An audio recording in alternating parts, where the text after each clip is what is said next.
Hello, hello, hello. I'm making a red clay video and it is beautiful today. The sky is blue, the sun shines. I was outside when I got up. I went outside and I lied down in the grass, in that real thick, lush grass. It smelled so good. I was looking up into the azalea and the rhododendron, and I was looking into the sky and into the spruce trees, the Douglas fir and the grand fir, and all of those amazing needle trees. I don't know all the names. They're beautiful, gorgeous, and the cedar. I love the cedar trees. They're awesome. It's the home of many animals, including salamanders that are very large. They're like this large.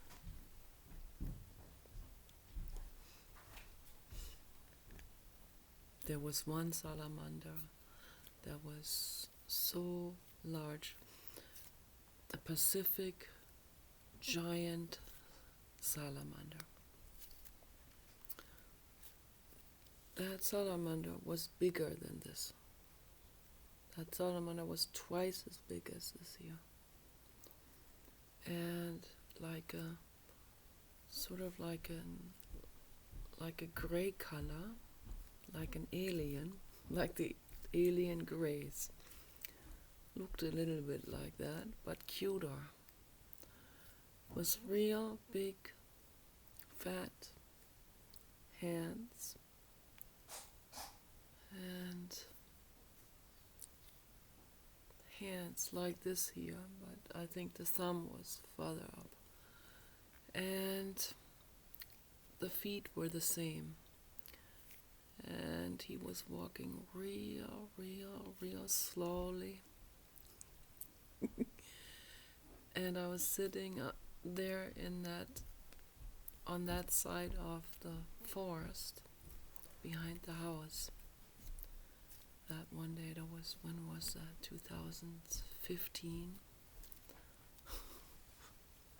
And suddenly I see this huge salamander sitting there next to me. I was amazed. I talked to him, and then I put him gently on my arm. And he walked slowly up on my arm to my shoulder, and then back. And it felt so good with those moist hands, the feet and the hands, the same real fat,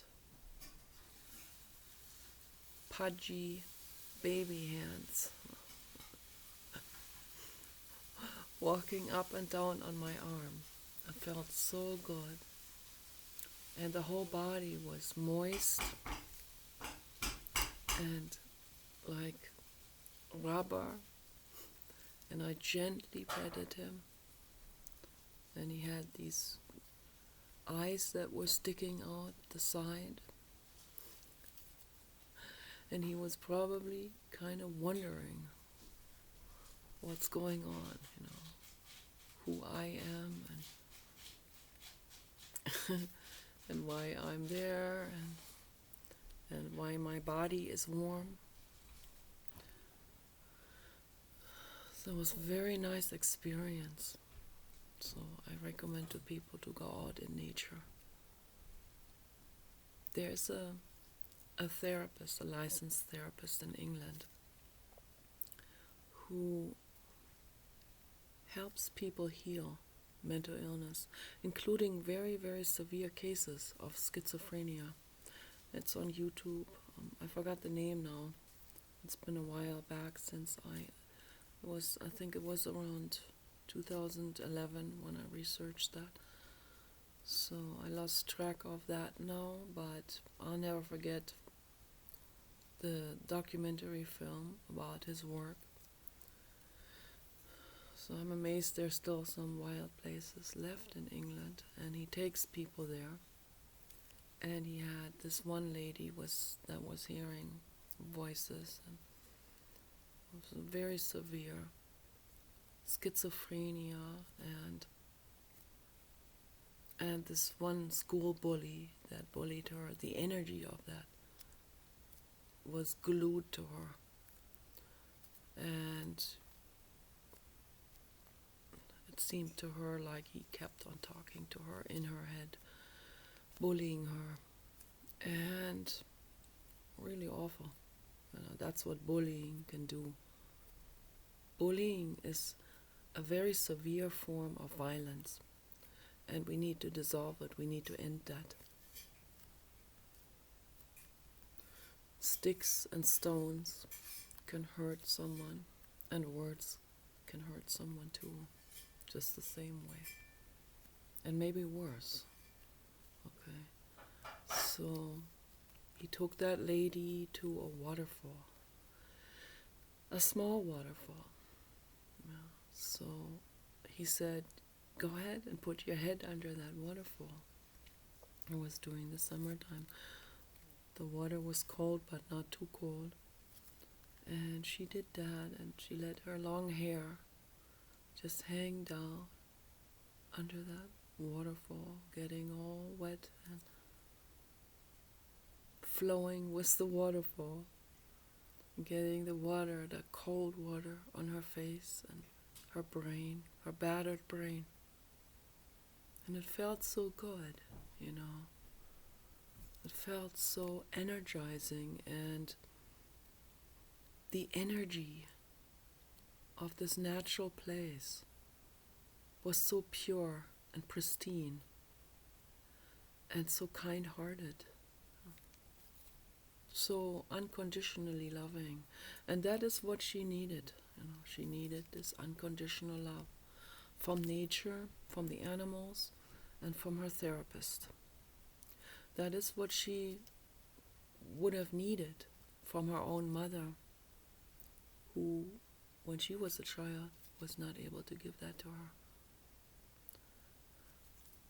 And when a mother doesn't give unconditional love, with lots and lots and lots of cuddling, lots and lots of protection, making the child feel like life is paradise, if that doesn't happen, then the child is traumatized. There's a deeply rooted trauma. And we grow up with pain, mental illness, lots of different desperate coping mechanisms like OCD, hand washing, and much worse things that some people do. All because the mother was not there unconditionally for the child, wasn't emotionally available like my mother. My mother was a lawyer working at home, but not emotionally available. It was very traumatic for me. I felt completely abandoned and completely alone and lonely and isolated.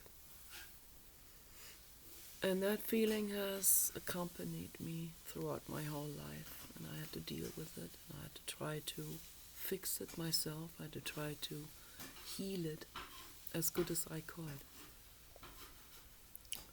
I met a couple of good people along that journey that helped me. I met a lot of bad people too that made me very, very depressed.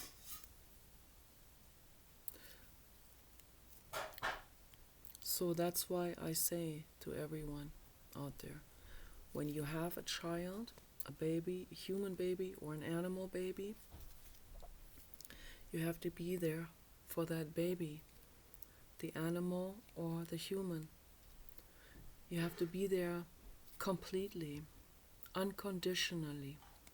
You have to give 100%, 1,000% love, unconditional love, infinite love, okay, to that living being. Then things will be good. Then.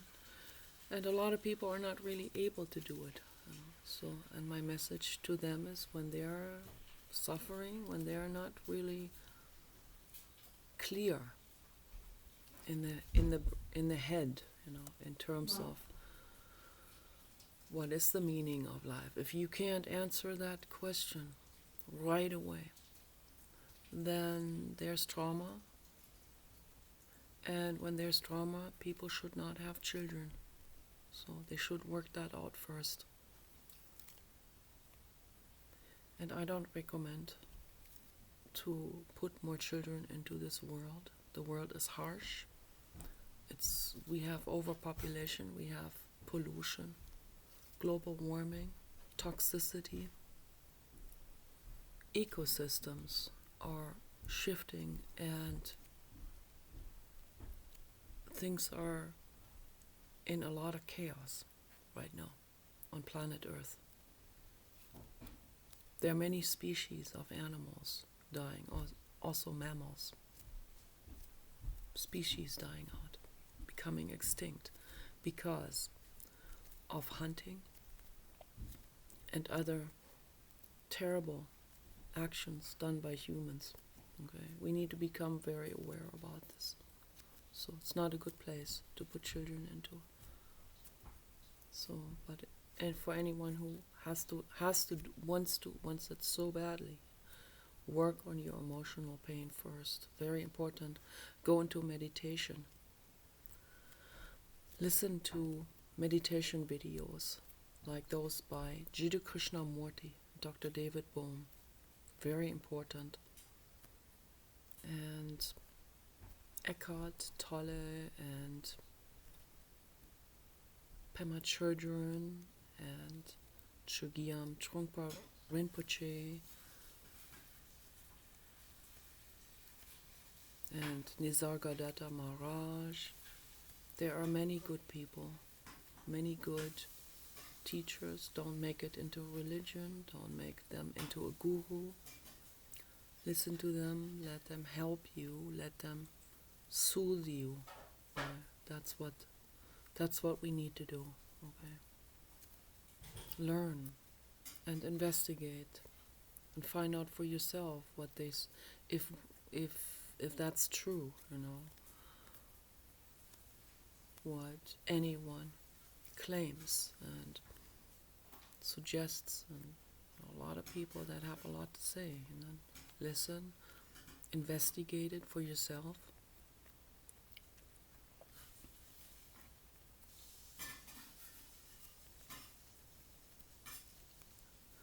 So that therapist in England, he was able to help that lady heal her mental illness.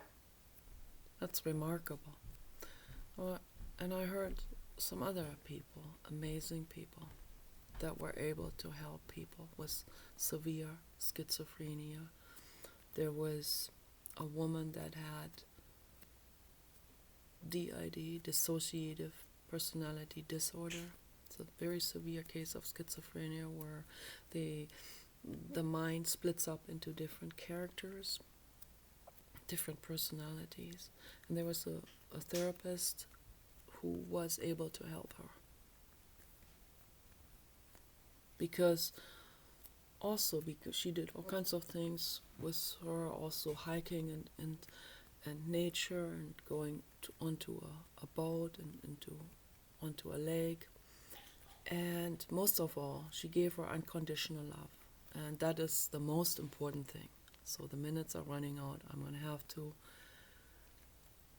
quit the video, but I'll make more videos about this. Take care. Bye-bye.